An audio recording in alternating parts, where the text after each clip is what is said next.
Hello, Arizona. Crafty Chloe Chavez here, braving the heat in front of La Pachanga Eatery with your weather update.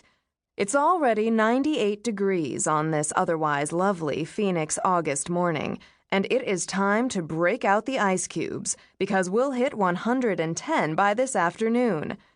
Coming up after the break, why was this beloved local business a target of vicious vandals? You can't go on live TV with blood on your arm. Our viewers are eating breakfast, the cameraman said, nodding at Star's elbow as he hoisted his equipment up on his shoulder. Crap, Star whispered before she licked her finger and scrubbed off the stain. I wish it was blood, she mumbled while standing in the parking lot of her parents' restaurant. Don't be so nervous. You'll do fine, he said. I'm far from fine this morning, but I'll deal. And for the record, it's not blood, just a smidge of spray paint. Spray paint? He repeated, his attention piqued. Hey, Star chirped. Speaking of blood, by any chance, do you knit? Star set aside the current troubles on her mind to enthusiastically explain the blood to knitting transition. See, I've been working on this high-impact art project, The Victims of Violence Blanket.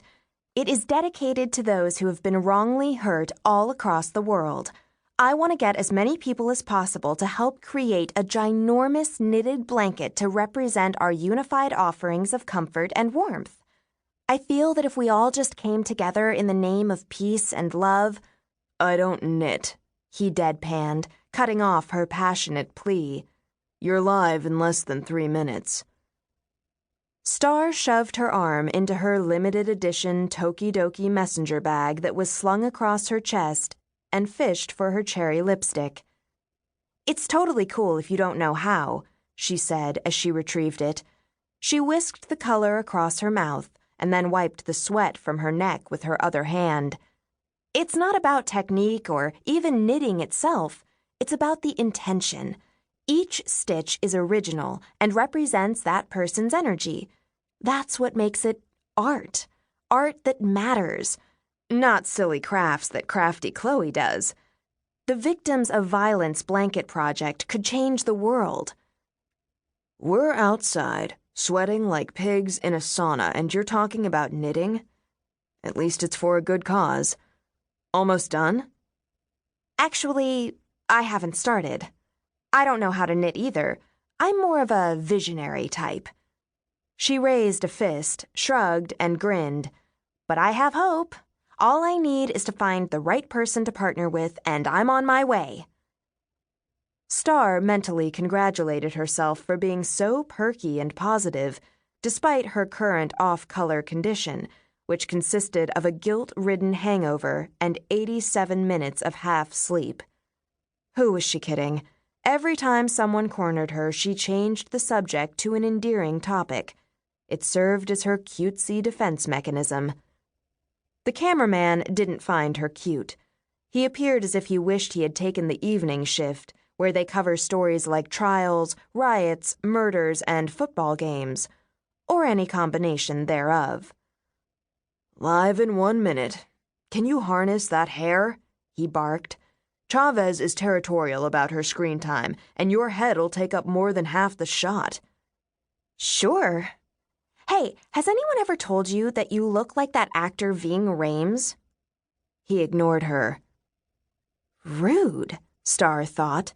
That was a compliment. Ving Rhames rocked. Hello, Pulp Fiction? Even if this man knew how to knit, she didn't want his grumpy vibes woven into her blanket. She grabbed a stray lock that hung over her face and used it to tie back her curly mane, which hadn't been tamed since the day before.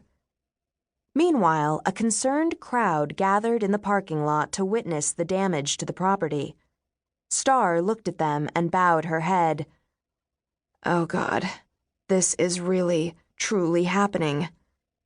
Suddenly, the magnitude of last night's crime sank into her gut and, even worse, her conscience. She bit her lip, looked to the sky, and chanted a power prayer seconds before she would lie, to thousands of TV viewers across Arizona. Star kept her knees in locked position as she stood in front of La Pachanga, Phoenix's most famed Mexican restaurant, adored by art enthusiasts, culture hounds, visiting celebrities, and wealthy folks in Hummers looking for a dash of instant culture. Chloe's chubby, red-haired assistant powdered the reporter's satiny cheeks. She then whipped out a toothbrush, spritzed it with hairspray, and used it to smooth the cone-shaped crown of the reporter's stick-straight, frosty blonde hair. She then gave her shoulder-length tresses a heavy coat of spray.